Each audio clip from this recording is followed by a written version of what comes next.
Y bueno, hacer algunas aclaraciones, una investigación que no está del todo culminada, que se encuentra en proceso, y que uno de los mayores desafíos ha sido pues el encontrar la documentación necesaria para ello.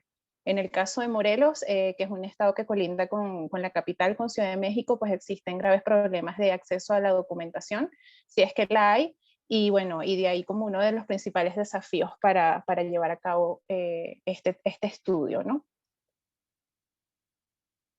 Y bueno, como bien lo comentaba Loris, un poco lo que me interesa presentarles ahora tiene que ver con la presencia de diversas amenazas naturales antropogénicas en el estado de Morelos, en México.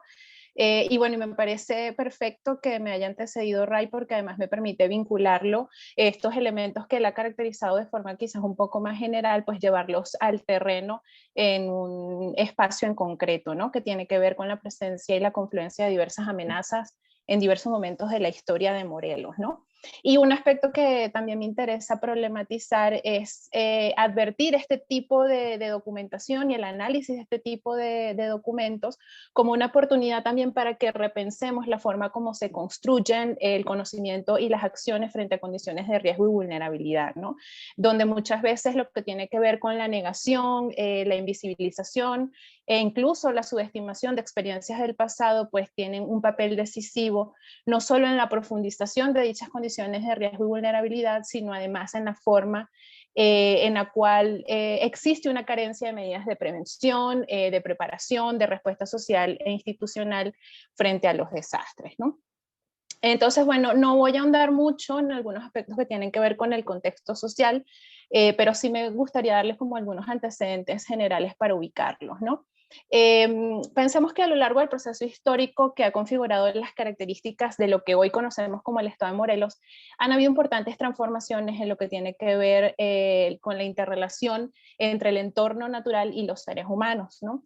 Dichos cambios además se profundizaron tras la Revolución Mexicana en la segunda década del siglo XX y años posteriores, y esto fundamentalmente, aunque no exclusivamente, debido a la implementación de diversas estrategias para incentivar la migración, como una estrategia obviamente de ocupación y explotación del territorio, pero esto ha traído como consecuencia graves problemas ambientales.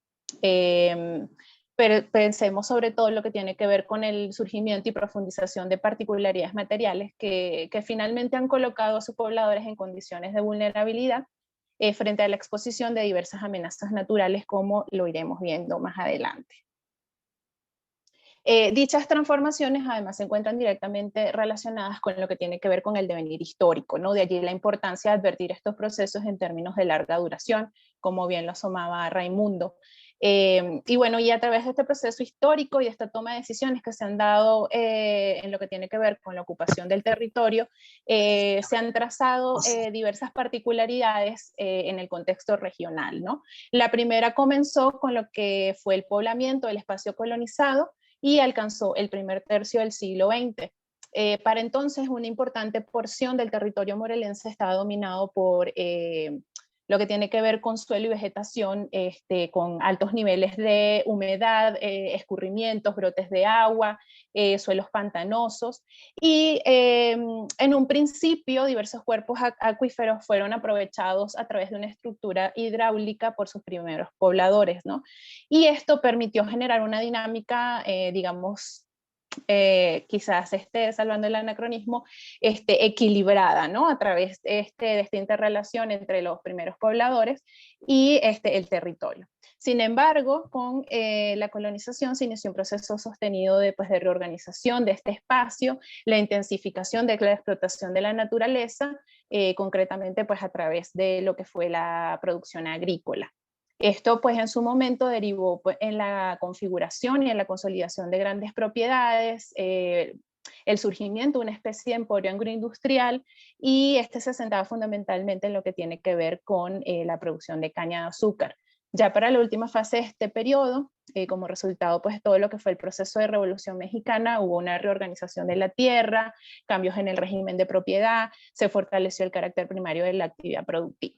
Luego se da esta segunda etapa tras la revolución, y que si bien no, digamos, no desplazó completamente formas tradicionales o previas de configuración del territorio, pues sí hubo transformaciones importantes relacionadas pues con el panorama general y nacional, que fueron determinantes en la transformación del ámbito económico y territorial a partir de la segunda mitad del siglo XX. Y allí dos elementos son fundamentales: lo que tiene que ver con la aceleración de la urbanización y el impulso dado a la industrialización en esta zona. Entonces pensemos que en el marco de este contexto histórico y social, las amenazas naturales, o más bien los fenómenos naturales, se han configurado en amenazas, ¿no? Las primeras de estas problemáticas han sido las pandemias.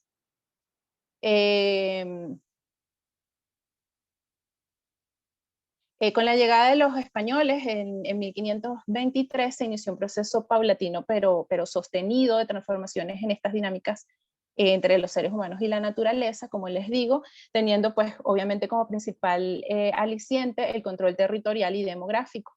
Y con dicha llegada la proliferación pues de diversas enfermedades. Y como les digo, aunque para el caso de Morelos existe pocas referencias sobre las repercusiones de las epidemias de los siglos XVI y XVII, sí se encuentran con algunos documentos que develan pues, la presencia de diversas epidemias como viruela, sarampión, tifo y matlazáhuatl, ¿no? Por ejemplo, la consolidación del poblado del Arcángel San Miguel de Xochutla, que es actualmente un municipio de Jojutla al sur del territorio, en el año 1695. La consolidación de dicho poblado fue el resultado de la llegada de habitantes de un pueblo, el pueblo de Chimalacatlán, que buscaban librarse de una gran peste de calambre. No se tienen datos adicionales para entender un poco de qué se trataba este tipo de enfermedad. Sin embargo, tuvo una alta tasa de mortalidad, en tanto que prácticamente acabó con la población del antiguo poblado. Para 1723, un gobernador indígena, en este caso otro poblado de Tlaquiltenango, y de los pueblos sujetos a esta localidad, refiere cierta epidemia ocurrida en 1705, que provocó también la muerte de muchos, dice, naturales que residían en el pueblo, quedando casi desiertas las casas. Ello generó problemas para elegir autoridades indígenas locales y dificultó que estos apoyaran la reparación de la iglesia, que para entonces había experimentado un temblor y amenazaba con derrumbarse.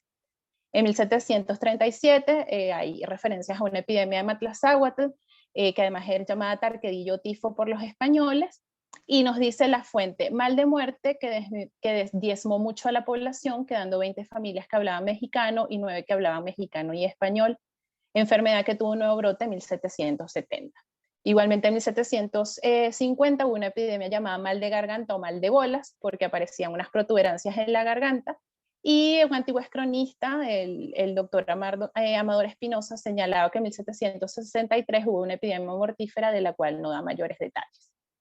En 1775 también hay evidencia de una epidemia de viruelas, y fue tal la problemática que el gobernador indígena solicitó que los naturales fueran exentos del pago de tributos. Además de estas solicitudes, los pueblos de los indios pues, se valían de otros recursos para poder subsistir en tiempos de calamidad, ¿no? Por ejemplo, la doctora América Molina del Villar, que ya fue referida por Ray, ha señalado que, por ejemplo, era común el uso de fondos o de cajas de comunidad, que eran bienes o dineros que eran recaudados por los habitantes de un pueblo y resguardados por los gobernadores para pues, disponer de ellos en épocas de emergencia, para reparar algunas iglesias, incluso para celebrar festividades religiosas, ¿no? Ya en 1798, a ver, yo me olvidé por completo de pasarles las diapositivas, perdón. Ya en 1798, 7 pueblos solicitaron permisos para utilizar esos recursos a fin de cubrir el pago de tributos, y las fuentes señalan estaban sumidos en la mayor miseria y escasez desde 1796. No habían sembrado y para el año siguiente no contaban con lo necesario para mantener niños y mujeres, las cosechas se habían perdido por la ausencia de lluvia, e igualmente hubo casos de matlazáhuatl. En 1833 ya se encuentra información sobre brotes de cólera. Y otro cronista, el padre Mateo Osmi, nos refiere que desde tiempo inmemorial ese lugar ha sido destinado para la fábrica de mezcal y añil por parte de personas procedentes de Tecalita. Sin embargo, en el cólera se extinguieron la mayor parte de sus moradores.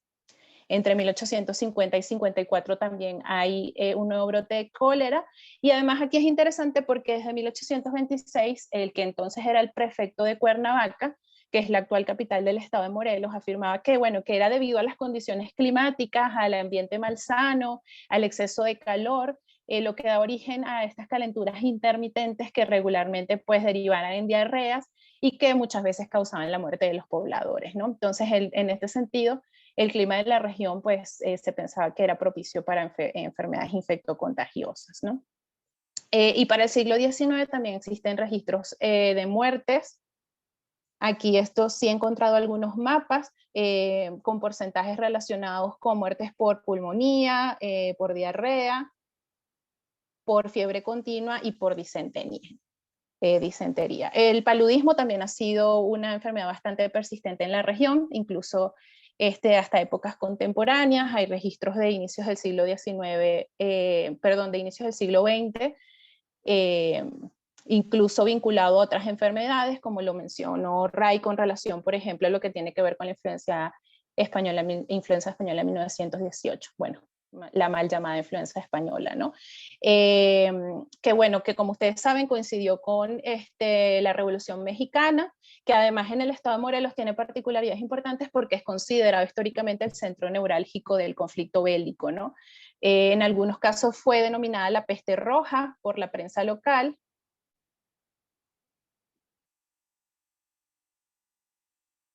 Y bueno, hay algunas elucubraciones en la cual yo no he encontrado todavía información certera de qué manera pues la fiebre fungió como uno de los principales alicientes para la derrota de los bandos zapatistas en esta región, ¿no? Sin embargo, pues como les comento, la poca información no permite establecer como algunas aseveraciones con relación, por ejemplo, a la contabilización de los muertes. Pero bueno, realmente sí se habla y sí se encuentra información que denota pues la cantidad de soldados que se vieron afectados, que se podrían haber visto afectados por esta enfermedad. Y pues más contemporáneamente también ha habido casos, incluso hasta el año pasado yo encontré información relacionada con diversos casos de influenza de tipo H1N1, y vinculada también a otras enfermedades como el dengue, el Zika y el chikungunya, como lo vamos a ver más adelante. Otro elemento bastante interesante se relaciona con la existencia de las plagas. Esto ha sido bastante documentado, de manera mucho más exhaustiva por a Rioja, para otras zonas. En el caso de Morelos, yo solamente he encontrado un par de referencias para 1854 y para 1884. Además, las plagas de langostas están asociadas con impactos considerables en lo que tiene que ver con la producción agrícola, incluso pues en algunos países de América Latina, como en Venezuela. Para entonces esto fue motivo de hambruna, y realmente de condiciones bastante adversas en diversos aspectos, incluso relacionados con la contaminación del agua, ¿no? Y otro aspecto u otra amenaza que también ha sido bastante persistente tiene que ver con las inundaciones. Una problemática que además se había intensificado en las últimas décadas por contradicciones en la forma en la cual se ha atendido lo que tiene que ver la planificación y el desarrollo del territorio, ¿no? Hay un registro ya del siglo XIX que da cuenta de las magnitudes de esta problemática. En 1886, por ejemplo, en el caso de Jojutla, que es una de las zonas más bajas del estado, han habido importantes problemas de inundaciones y estancamiento del agua. En 1890 también, en 1956, una inundación ocasionó pérdidas importantes. Y aquí es bastante interesante porque además se encuentra una descripción donde da cuenta de las contradicciones en la ocupación del territorio que derivan estas problemáticas. Por ejemplo, los vecinos de una de las zonas afectadas se quejaban del ciegue de 3 canales de desagüe, de la solve y la insuficiencia del drenaje para desalojar las aguas. Reclamaban además que las cunetas hacían intransitables las calles y producían el estancamiento de vehículos. En 1957, algunos pobladores de la región interesados pues, en preservar estos registros han conseguido estas fotografías que dan cuenta de algunas problemáticas también al sur de Morelos. Aquí vemos lo que tiene que ver con estancamiento de las aguas en una zona que es bastante importante porque es el centro comercial de la región. Y allí también existen descripciones relacionadas con las problemáticas del entorno urbano. Pisos de las casas en un nivel inferior al de las calles, que hicieron que las guarniciones funcionaran como represas, impidiendo la salida de las aguas, arrastre de basura, tapando las rejillas de los focos de desagües pluviales que además se encontraban asolvados. Se inundó una de las colonias más antiguas de la región, el desbordamiento de los apantles de los sembradíos, la falta de limpieza de las zonas agrícolas. Y ya en épocas recientes, para el 2013, también se pueden encontrar evidencia de estas problemáticas. Desbordamientos del río, que además es persistente, ocurre prácticamente todos los años en las épocas de lluvia. Y además un aspecto aquí bastante interesante es que, y bueno, bastante problemático además, es que para el año 2017 hubo un desbordamiento histórico del río, hubo importantes inundaciones en un contexto que además estaba sujeto a los efectos e impactos del sismo que ocurrió el 19 de septiembre de 2017. En algunas zonas incluso se habla de que las inundaciones alcanzaron de 15 a 20 centímetros al interior de las casas. Personas que seguían viviendo en tiendas de campaña pues sufrieron las afectaciones relacionadas con estas inundaciones. Y realmente, y aun cuando existe todo un discurso relacionado con mejoras en las condiciones de habitabilidad tras la ocurrencia del sismo, realmente en los años 2020 y 2021 se volvieron a presentar problemáticas relacionadas con estas situaciones. A esto se ha unido además, como yo les comentaba, casos de dengue, en medio además de la pandemia y de todas las problemáticas aún no subsanadas con relación al sismo del 2017, y además importantes problemáticas también relacionadas con lo que tiene que ver las descargas de aguas contaminadas al río, ¿no? Entonces pensemos que en términos generales, este tipo de problemáticas, este tipo de condiciones adversas y de amenazas que colocan en situaciones de riesgo y vulnerabilidad a la población, se han convertido, podemos pensar y reflexionarlos como especie de peligros cotidianos, ¿no? Con los cuales conviven los morelenses, que no corresponden únicamente con grandes eventos, sino que son el resultado pues, de procesos históricos a largo plazo, que en algunos casos son normalizados o naturalizados incluso en el marco de la prensa, de los discursos de la población, peligros que tienden a subestimarse frente a la ausencia de estos grandes quebrantos en la vida de los habitantes del municipio, pero que dan cuenta de un continuo y un proceso sistemático de deterioro ambiental.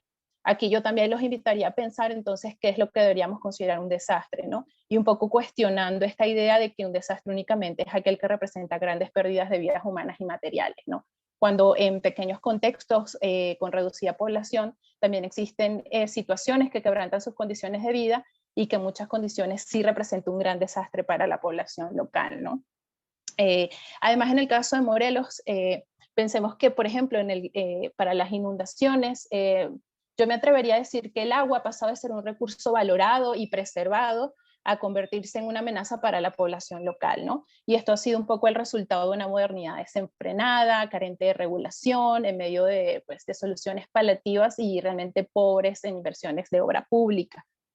Son situaciones que además van desgastando a la sociedad, reproduciendo y profundizando elementos negativos que vuelven a la población más vulnerable, que complejizan los impactos adversos frente a futuras amenazas naturales, que alteran su cotidianidad, que deterioran sus bienes materiales y obviamente pues lo que esto tiene que ver con el menoscabo de la salud y de sus condiciones de vida en general.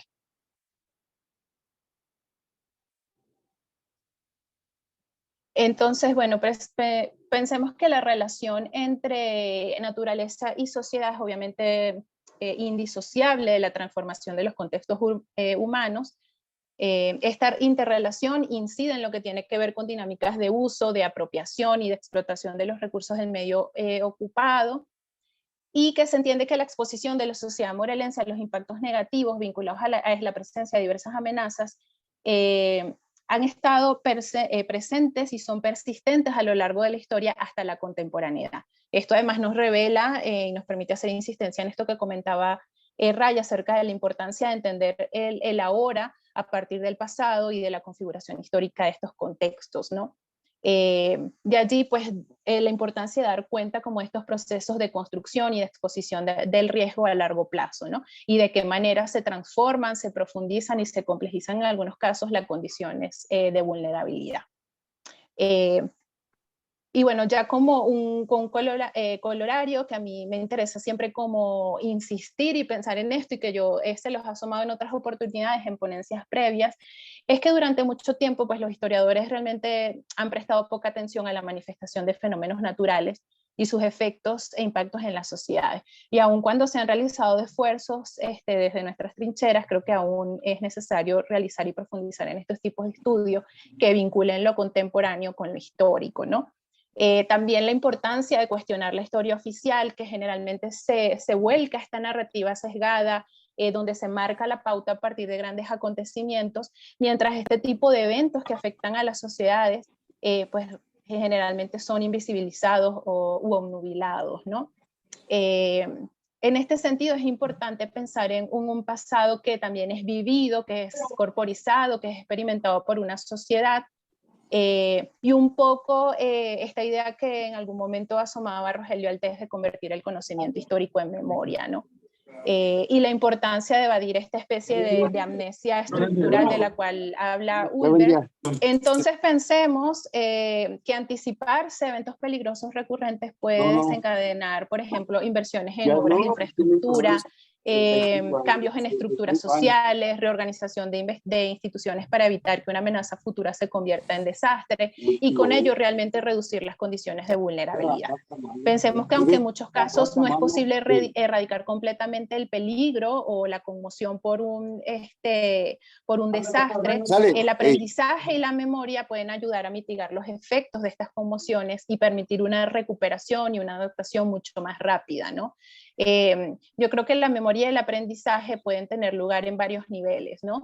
Desde los gobiernos, desde los formuladores de políticas, que pueden aprender y sacar conclusiones de lo que salió mal para tomar medidas técnicas y administrativas, pero creo que también la memoria y el aprendizaje es una cuestión de las personas de a pie, ¿no? Que aplican conocimientos prácticos en la vida cotidiana, individual y colectiva. De allí la importancia de advertir este tipo de problemáticas, recordarlas, generar y construir memoria, y advertirlas como parte fundamental de hacer política, pero también de nuestras formas de habitar y vivir los territorios.